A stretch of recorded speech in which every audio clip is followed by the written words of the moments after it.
From Chicago's Can TV, a look at the week's events is reported in the newspapers, in the blogs and online, and on radio and TV. This is Chicago Newsroom.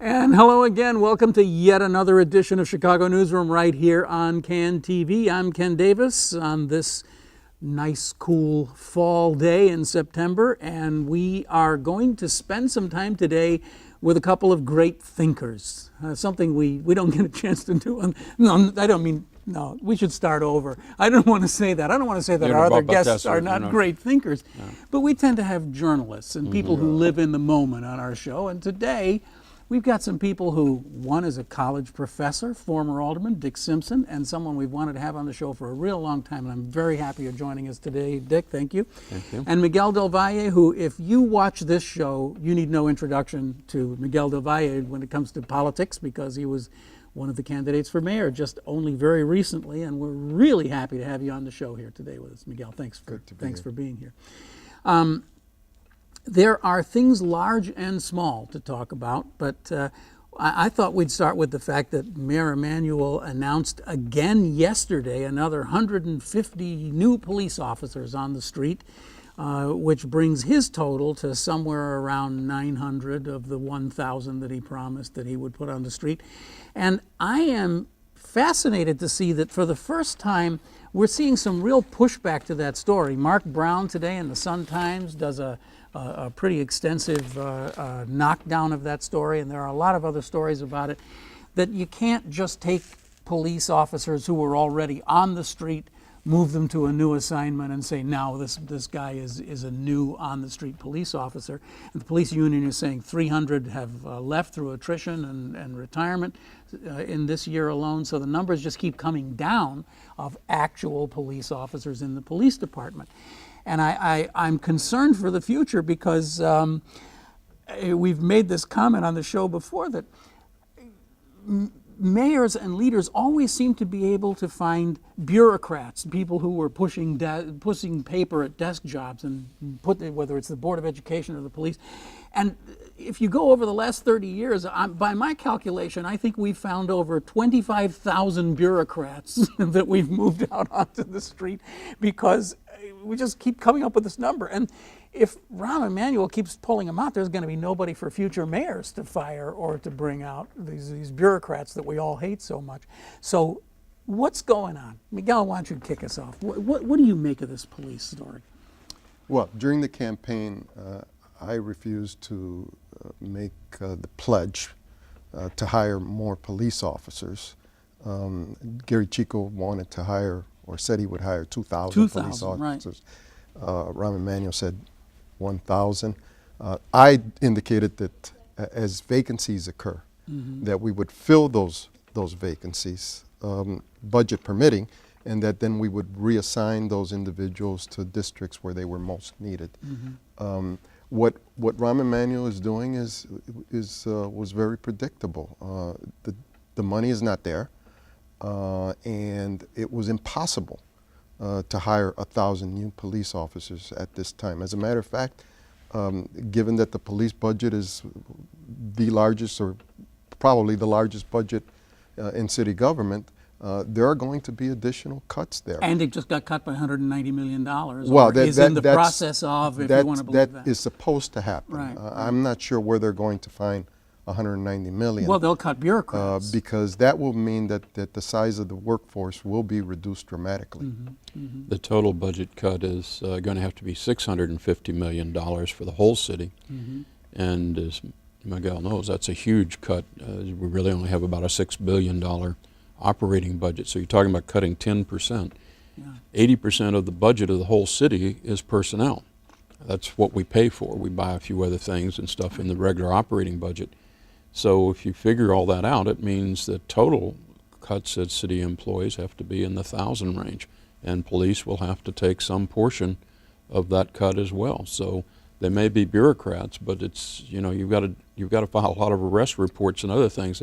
There's a lot of problems built in that we're going to have increased fees, maybe not property tax raises, but we're going to have to increase fees. We're going to have cutbacks of personnel, which mean cutbacks of service.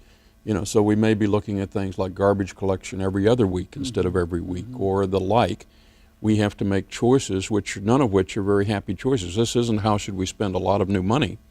This is what's the minimum that will do well for the citizens of Chicago that we can afford to pay for. So the question is, how did we get into this stupendous mess? I mean, I know every government is in it, but Chicago seems to be, I don't know, it just seems to be a little bit worse than other places. Did something go wrong somewhere?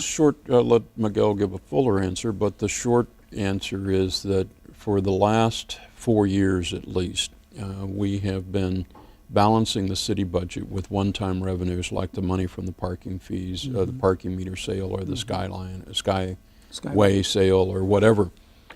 So we've been keeping a balanced, bloated budget for many years by one-time tricks, and we've run out of one-time tricks. There are a few left. We could, make 75 million here or 100 million there, but we can't fill the gap. And now the bill has come due. There aren't significant new revenues. We have some increase in things like sales tax, but they're very modest. The property tax is going to go down because the value of the property has gone down. There's a lag effect, but it's going to hit us by another year. So we're in a true squeeze. We really have to cut because we've been living, it's a lot like the people whose homes now aren't worth as much as the mortgage, or the person whose credit card debt is past the maximum. Well, I think you're saying it's even worse than that. It's like the people who got the $600,000 mortgage when they had a $20,000 income, and now they're trying to figure out why. Well, and the problem is that when we had better times, we needed to deal with structural revenue problems, and we didn't, because it was too easy. We didn't want to upset the electorate. Yeah. When we had better times, we needed to look for efficiencies, but we didn't, because we didn't want to upset the electorate. Yeah, yeah. Then the biggest recession, the worst recession since the Depression sets in, causing a loss of unprecedented amount of revenue. And those things combined make for a situation that is very difficult and would have been difficult for any individual who would have been elected mayor. So what you're saying, Dick, is that over these last 4 years, we had many opportunities to actually sit down, look at the budget with a cold eye and say, we got to start cutting this thing back. And it was never done. Right. We could have said, well, we've made this parking meter deal for 75 years. We will spend 1/75 of the parking meter money this year to prop up the budget, but that would have meant cutbacks in those years of $100 million here and another $100 million the next year and another $100 million. And at least the gap would not be so large. So this is going to be very painful. Think about it. Let's suppose the total amount is to fire 2,000 city employees of various sorts. Well, they lose their jobs. They lose their ability to maybe make their mortgage. Absolutely. We have more housing foreclosures. Right. The property tax drops still further. The sales tax isn't working as well because and you add that. I mean, that's nothing compared to the state. The state's $8 billion in debt after an income tax increase. When you were down there, if you could have had an income tax increase, everybody would have had a party. We wouldn't have had any financial problems to speak of. Whoa. But we've allowed even worse. The state is much worse than the city, much less disciplined, and much further behind in its bills. It starts out, we're facing a shortfall, but we're not facing a debt. The state still owes my university $350 million from last year. They still haven't paid us last year's money, let alone this year's money. That's a huge part of this too, is that the sugar daddies aren't around anymore. The state's not going to bail out the city. There's no federal money. The feds are, even if you get the Obama new stimulus proposals, they will help. They will make fewer cutbacks necessary, but they will not save the city. But keep in mind that the last stimulus, the Recovery Act dollars, are all gone. Yeah. And if it hadn't been for those dollars, CPS would be in even bigger trouble. Way bigger than it is right now. But I want to go back to the state, because I think the state is a good example. We should say you were state senator for 20 years. 20 years, yeah. And one of the things I worked for was to shift the burden away from local property Yes, taxes. you did, and I'm glad we're getting to talk about fund that. public education. Well, there was a tremendous resistance against a property tax, or I should say an income tax increase. Yeah. But what happened?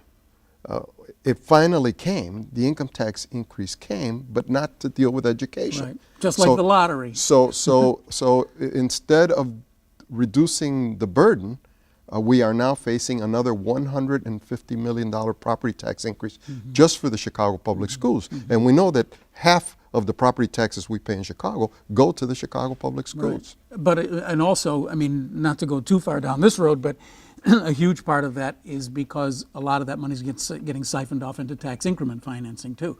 TIFs for the schools. Over $500 million a year. $500 million a year, that of go to which TIFs. half probably would go to the schools.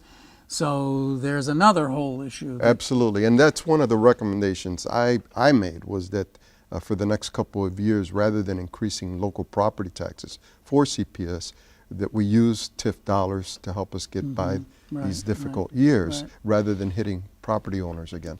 Because one of the things that we had Ben Jarofsky on the show last week, who's written so much about it for the Reader. I mean, one of the things that's so insidious about this is that the money that gets taken from the parks and the schools and the libraries and put into the central TIF fund then causes them to have to raise their taxes, which they have the power to do, but and then a mayor can vilify them and say, oh, they shouldn't be raising their taxes, but in fact that money is being taken away from them to go to other places in the city to do other things, other projects, some of which many people might not agree should even be done in the first place. So around and around you go. It's a vicious cycle. But I mean, I guess we could just waste the entire hour sitting here wringing our hands about how bad things are. I think we can stipulate that they are pretty bad. But I think maybe what we ought to do is just kind of like see if we can talk from this point forward. Dick, you've got a new book, and we should hold that up for the camera and talk about this. A really interesting new project that you've worked on, talking about kind of the future of Chicago by telling some of its more recent history. And I find that really, it's a valuable book and really worth. We tried to lay out both the history of the city, the current situation, and the future in four main areas: the social, economic, political, and governmental conditions, but also looking particularly at the metropolitan nature of our life and the effects of globalization, which are two areas that have been explored less because they're newer phenomena we're trying to come to grips with. You know, it's bad enough we were talking about city government, but in the metropolitan region we have no government. We have 540 governments that taxes in Cook County, 1,200 in the metropolitan region. So what are you saying? We have no government. We have too many governments. Right. We got too many governments and too little governance. Less ability to plan, to share monies, to solve problems on a regional scope. And the problem with globalization, yes, we have globalization. We've got a lot of nice places like Boeing's building with 500 workers in it from Boeing. But as part of the global economy, we've made the gap between the rich and the poor worse in Chicago than we were in the economy we had before. Right. Now, the advantage is everybody's not homeless and out on the streets, so we're bringing money in. Tourism and convention, 10 million people come to Chicago every year to add to our coffers. But we still haven't quite worked out how it is we're part of the global economy. How do we deal with all the different groups, the Latinos, the Asians, the Middle Easterners, the Islamic factions that are in Chicago and the city, and the suburbs don't even realize they've got the same situation. Right. They just haven't quite caught up to the fact that all those people down the block aren't, white Anglo-Saxon Protestants like they thought. They've got African Americans moving in for the first time and don't quite come to grips with that. So we've got a lot of possibilities. We have some of the best companies in the world. We have wonderful opportunities. When we talk about just immigration, we speak every language on the earth in Chicago. We have connections to every place on the earth. So if we want to do business in Poland, we've got the largest Polish community outside of Warsaw. We have no trouble doing business in Poland. Well, San Antonio can't do business in Poland. Hell, they don't speak Polish. We do. We have the connections to be truly the Midwest capital of the global economy. But there are one of the things I like about your book is that it's almost kind of like a debate. It's kind of it's a slow motion debate because you put people with different perspectives next to each other.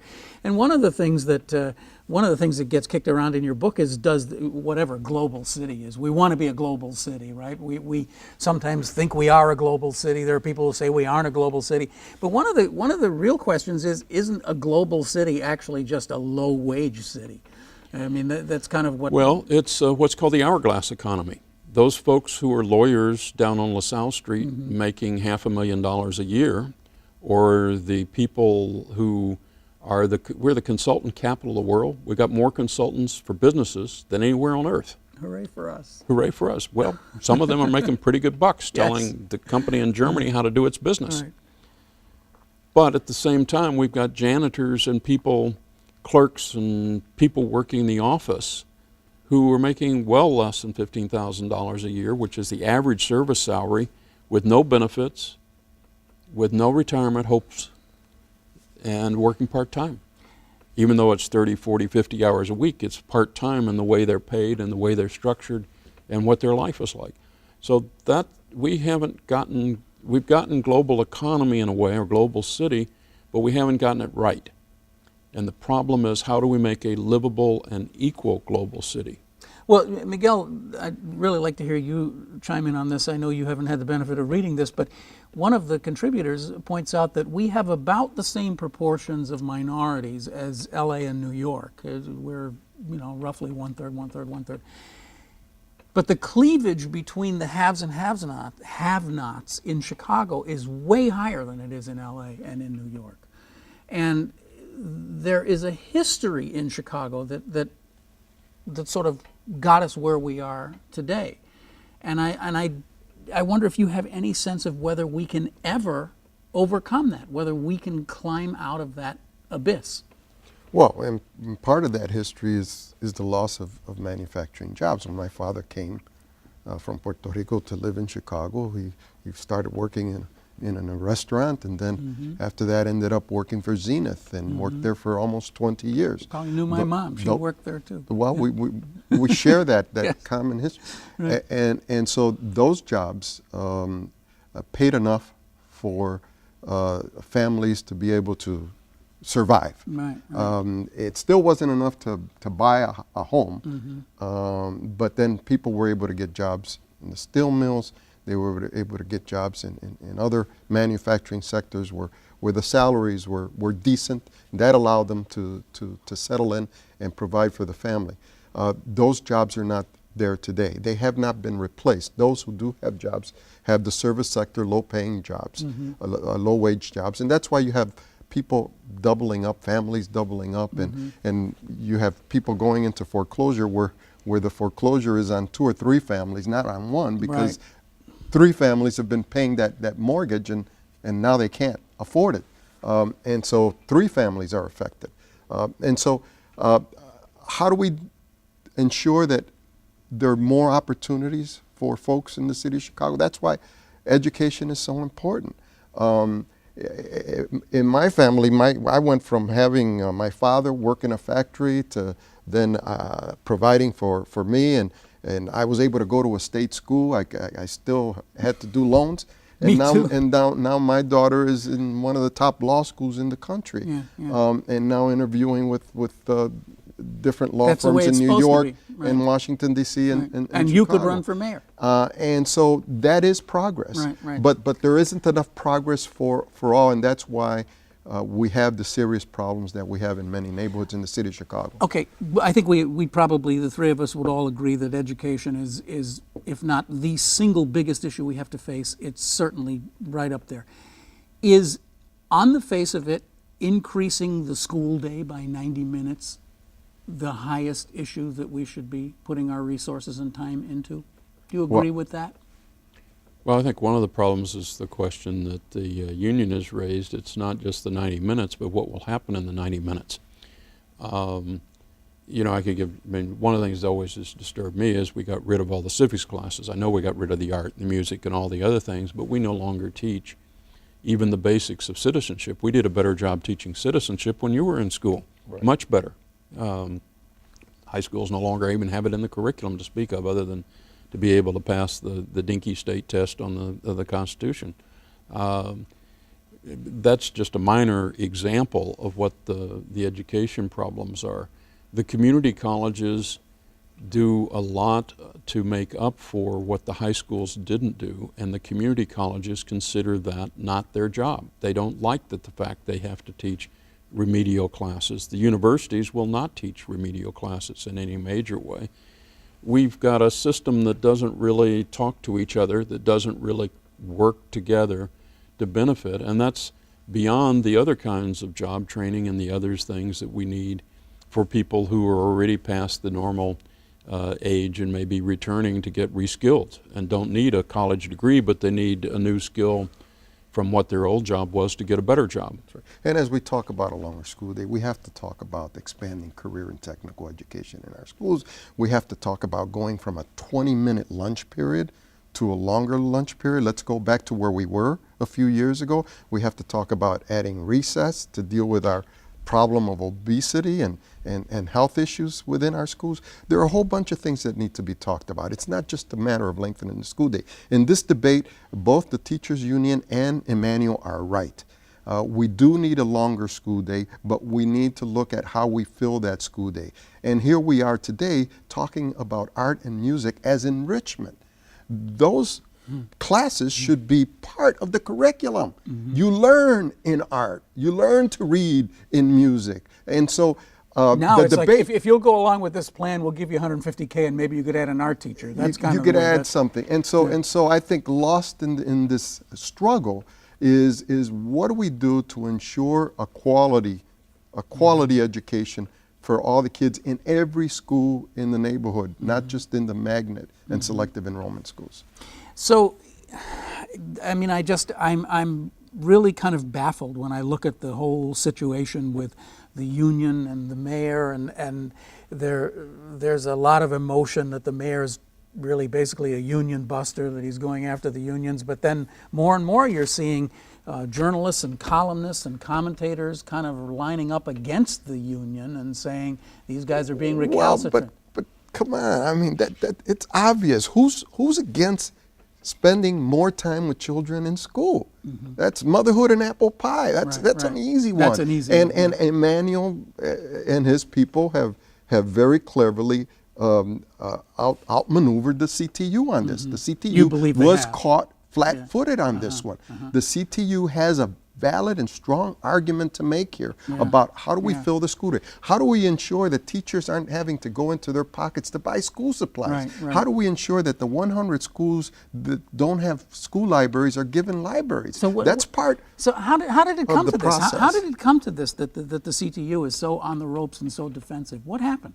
Well, it's a new leadership, and I think Karen is a great person, but I really think that they needed to go on the offensive early on. Yeah. They already knew what was coming. Right. It was talked about quite a bit during the campaign. They had to be prepared to make a concrete proposal on how to improve the school day, how to lengthen the school day, and how to lengthen the school year. They should have been out front with their proposal. Should have been out front, and they should have talked about the need for recess, for lunch time. They should have talked about the need to expand career and technical education to provide more academic options for the children. They should have talked about what kinds of staffing levels are going to be necessary to implement this. How do you strengthen after-school programs? Because that's another way of lengthening the school day. What about the extracurricular activities that are an important part of the learning process? These things are things that I think the CTU was not prepared. And to just come out and say, we're against a longer school day, but we want quality, we want a better school day, was not enough. It wasn't enough. No, absolutely you not. had to come out with your own They thing. played right into Rahm Emanuel's And he hands. was standing there waiting for it. Absolutely. I mean, one of the things that we're down to our last couple of minutes here, but I really kind of want to get your perspective, both of you. Dick, you were in the city council for, 9 years or something in the 70s. Emmanuel seems to have just come out of the chocks just flaming out there. Is it going to last? Well, we're not sure where it's going to lead. It hasn't gotten into the big conflicts yet. We don't know what Emmanuel's eventual relationship to the city council will be when they start saying we need to raise taxes or cut budgets. Aldermen don't like to do that. Yes, they don't like either. So I I expect a clash over the budget. But Emmanuel's done a couple of things that we can be somewhat positive about. He's put in mostly professional people. It's not the campaign workers from out in the neighborhood who worked on his campaign. So he's sort of gotten a professional. It's almost a corporate or business model. We're going to put in professional people that are going to do things. He's cut some of the ties with the contracts, particularly the airport contracts. So Jeremiah Joyce and the people who were close supporters of Mayor Daley no longer have an inside track. It's now a legitimate competition. One can argue about whether it's a good contract and all, but the impression is, well, you don't automatically at City Hall get the contract just because you were part of a campaign or gave a campaign contribution. So those are good things, but we don't yet have a sense of whether we can put this together to make a governable city that we all want to live in. There's a lot of activity early. First 100 days has been, continual activity, but there's also beginning now to be the fighting realm. And I'm not sure the fight with the school teachers, it's fine politically, but he's not running a campaign now. He's trying to run a government. So sitting down with the teachers union and working out a common plan might have been more sensible. We're down to our last 15, 20 seconds. Miguel, I'll give this to you. It took us all the way to 29 minutes to mention the name Richard M. Daley. We never forgot that guy. Are you surprised, as I am, at how quickly he kind of evaporated? I mean, we almost don't, he's gone. Just a few seconds. I wouldn't say he's gone. No? His brother is the chief of staff in the White House. He, I'm sure, has many conversations with folks. I think he very deliberately has stayed out of the limelight because he doesn't want to in any way overshadow the current mayor's work, and so I don't think he's gone. I think, you don't think he's gone? I think that he's active. We'll hear from him again, you think? I'm sure. That's Miguel Del Valle. You know him as the guy who ran for mayor in this most recent election, and of course before that was our city clerk, and for 20 years before that, a state senator. Miguel, thank you so much for being on the program today. I really appreciate it, and I hope you'll join us again sometime. Dick Simpson, professor, University of Illinois, former city council member and author. He's edited the recent book we've been talking about, and we're really glad to have you on the program today, Dick, too. Thanks so much, both of you. It's great to have some big thinkers on the program, and we're looking forward to more discussions of that nature on the show. You've been watching Chicago Newsroom. It's a community service of CAN TV. Of course, you find us here on cable. You can see this and all the other programs online at cantv.blip.tv. Check us out there. Subscribe on iTunes. Listen to it as an audio podcast while you go for a walk. All kinds of things, and we're glad you are participating in Chicago Newsroom. I'm Ken Davis. Thanks so much for joining us, and we'll see you next time here on CAN TV.